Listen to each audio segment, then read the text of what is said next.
Welcome to the 2022 recap of Miss Universe Curaçao. My name is Dani Walker. Thank you so much for clicking on this episode.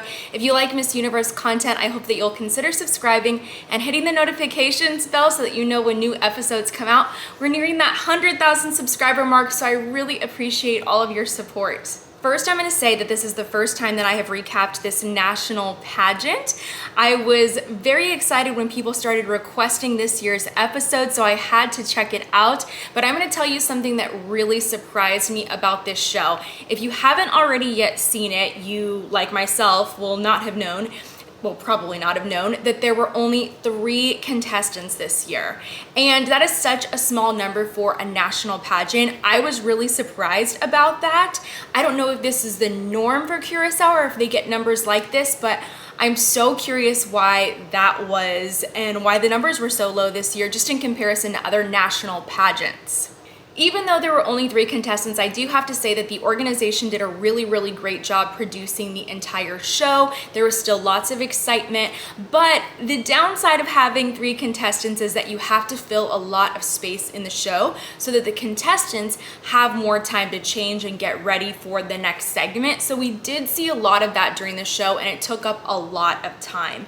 The version that I watched on YouTube was at about 3 hours and 48 minutes. Actually, if you want to watch my live reaction to it, you can watch that episode. I'm going to link it right up here in the corner for you so you guys can check that out and you can see my shock and surprise about the whole show. It was a really great show. It was in 2 different languages. I don't know how to pronounce the official language of Curaçao, please excuse me for that, but the contestants did share their answers in English, which I was so excited about because I could understand their answers and I could share some more insights with all of you. The 3 contestants participated in an opening number dance, and they wore these really cute gold dresses. They looked fabulous. So the first thing I just noticed was the quality of all their walks, their hair, their makeup.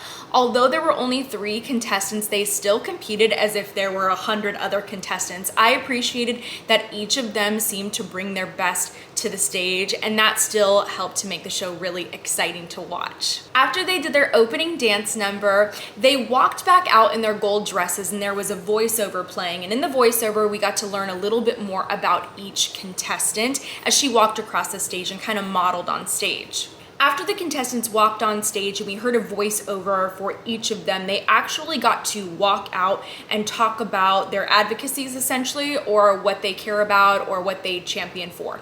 Our first contestant, Gabriela, talked about the importance of addressing cyberbullying. Our second contestant, Mariana, talked about the importance of mental health and mental wellness. She mentioned that she was diagnosed with ADD when she was younger, so this is a near and dear topic for her. And then our third contestant, Andrina, she talked about advocating for people with auditory and visual impairments. Each of the contestants said a few words, I would say under a minute, and it was good, but what I did notice about this part of the competition is that it just seemed to be a reiteration of what we had just heard in the voiceovers. So I would have preferred that when the contestants walked out for the voiceovers that we heard quick, short, very surface level, I guess you could say, fun facts, like personality-based things to know about them during that portion. And then I wish that the speech portion of the pageant had really been focused on what they care about, what they want to advocate for throughout their year if they were to be selected as the next title holder. Each of the contestants did a great job communicating what she was interested in sharing about, which I just mentioned, and then we just moved right along to the next part of the show, which was swim. By the way, if you're a pageant contestant or title holder, I would really encourage you to check out Content Queen. This is an online course that I created specifically for contestants and title holders so they can best learn how to manage their own brand and social media presence online so that they can create opportunities for their year of reign or while they're competing, and also far beyond their time in pageantry. You can find info for that in the description below. The benefit of having 3 contestants is that each of them got to participate in every area of competition. So of course, the next part was the swimsuit competition. Our first contestant, Gabriela, did a phenomenal job. She was extremely relaxed. Of course, she had a great walk, the hair, the makeup, all of that was there, and I loved that. But that relaxed look on her face and in her body language is what really made her an initial favorite of mine. Of course, I didn't know what I was going to see after that.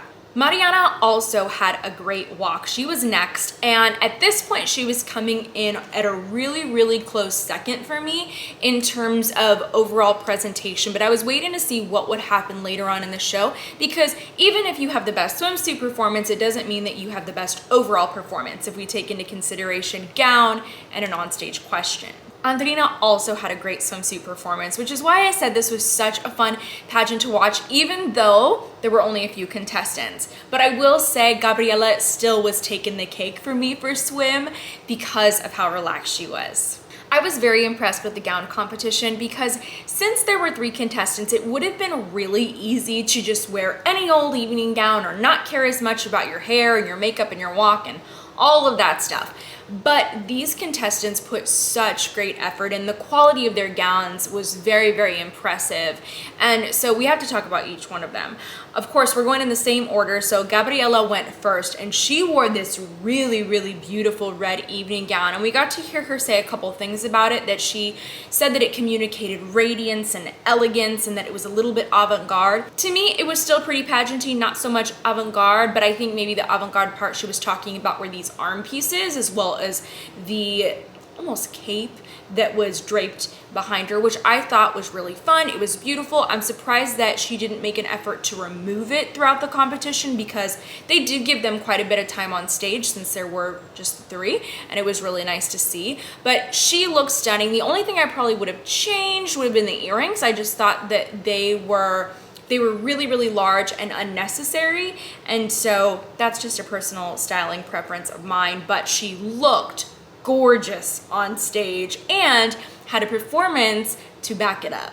Next was Mariana, and she wore a beautiful gold gown. This was so well fitted to her. It really complimented her. I like that there was this really unique mixture of fabrics in this gown. It was almost like it had gold leaf spread throughout it, and then we saw beading and stones, and the bottom half of this gown was sheer. So it was really pretty. It was great for the pageant stage. I like that there wasn't anything distracting going on this gown, and it just looked so good for me with her hair. Just that strapless neckline, and it really just showcased and brought all the attention up towards her face, and I loved that about it. Andrina had a beautiful blue gown, and it looked so great under the lights. I love just this glistening fabric that she was in. The fit of the gown was beautiful. What was interesting though is that she had these detachable shoulder pads, and they were basically like these little sleeves in a way. It's almost like she put little sleeves on and then there was a neck piece. And later on in the pageant, we actually got to see her change this. So it was just a really interesting detail, I thought, that she decided to change the neckline of the dress. I'm curious what went into that decision, but I must say though, I really loved the hairstyle with this. Since she had that really high neck piece, everything was pulled back. She did an excellent job. The only thing I would have changed in terms of performance is a little bit more posture, especially since we were drawing so much attention up towards the chest with the shoulder pads and the neck piece. After this, each of the contestants got to answer an onstage question, as we would expect them to answer, and they only got asked one onstage question. And so Gabriela got a really unique one, and she was asked if she were attending an international pageant, wink wink, Miss Universe, and her roommates happened to be Ukraine and Russia. What would she say to them? What advice would she give to them? Which was a very interesting question.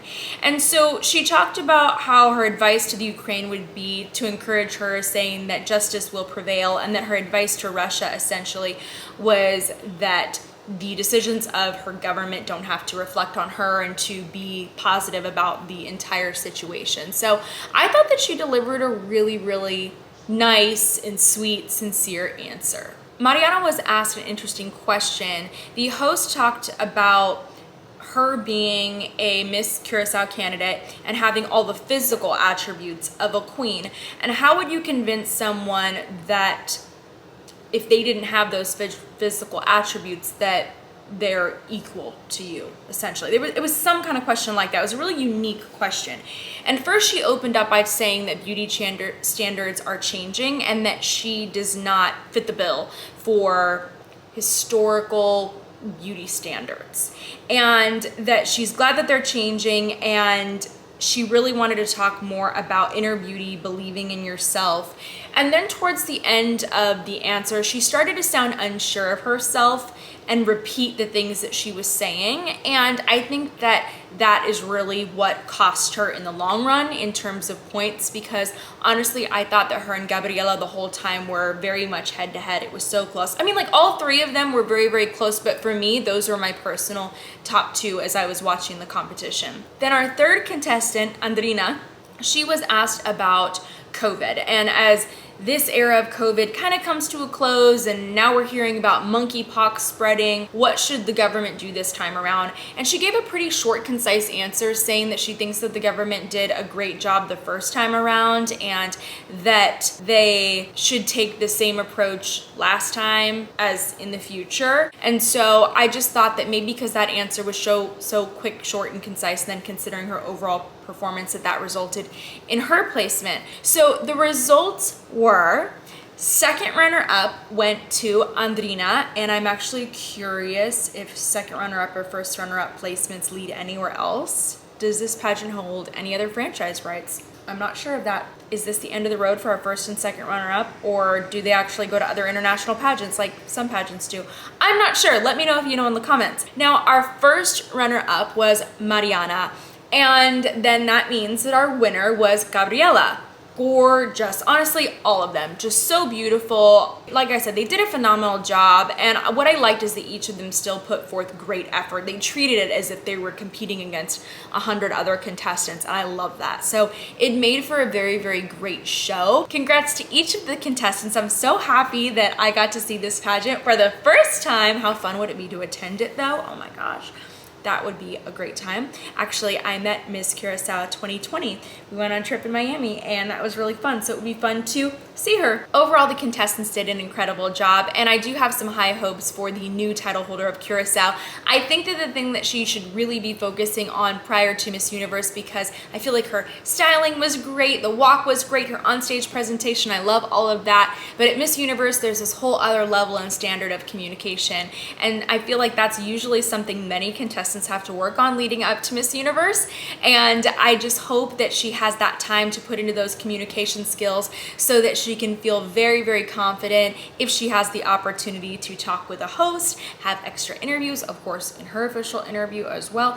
And then if she were to make it into that top 5 or 6 or 3, whatever they're doing this year at Miss Universe, so that she has those communication skills to help advance her placement. So that's where I would be focusing on for Curaçao leading up to Miss Universe 2022. Anyways, I thought that these contestants did a phenomenal job. If you want to check out my live reaction to this, feel free to do so. Of course, I'm going to link that. And if you want to see any more coverage of Miss Universe 2022, then please don't forget to subscribe, share the channel with your friends, and if you really want to support it, you guys can check out my merch store or the super thanks option as well. I really appreciate all of that support. Thanks for watching this episode, and I hope to see you next time.